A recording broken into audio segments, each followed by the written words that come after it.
बैला नजरिया में दिलवा हर गेल, कॉलेज के गेट पे प्यार तैयार गेल। तोहर हंसी लगल जैसे चांदनी के रात, देखते ही हो गए दिलवा के बात। मोबिल पे चाट राती बर्बाद, सपना में आवेलू हर एक रात। दिल के किताब में नाम लिखा गेल, तोहरा बिना जीना मुश्किल हो गए।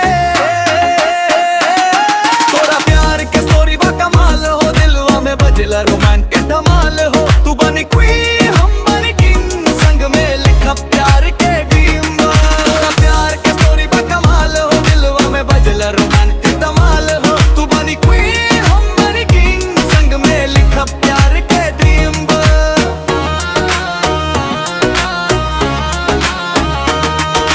बारिश के बूंद में संग संग चलनी, हथे में हाथ लेके दुनिया भूलनी। जब तू मुस्कुरावेलू वक्त रुक जाला, दिल के हर धड़कन तोरे नाम गाला। कुछ लोग कहला नी प्यार न दिखी, हम कहीं दुनिया से लड़ के देखी। सच्चा मोहब्बत कबू ना हरेला, दो दिल के रिश्ता अमर हो जाला।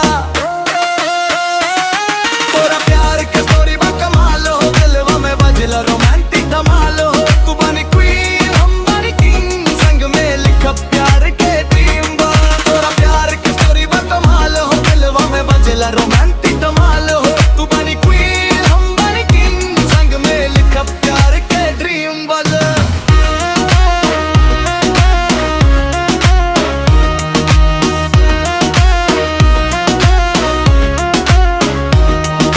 लव स्टोरी रहे दिल से दिल तक, तोरा संग जीवन बसी बा ख्वाहिश पक। फॉरएवर वाला प्यार, फॉरएवर वाला वाइब, तोरा नाम लिखल बा हमार लाइफ।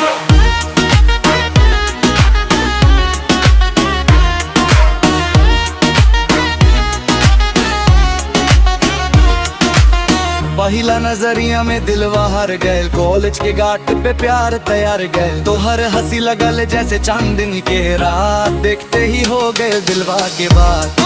पे चैट राती भर बात, सपना में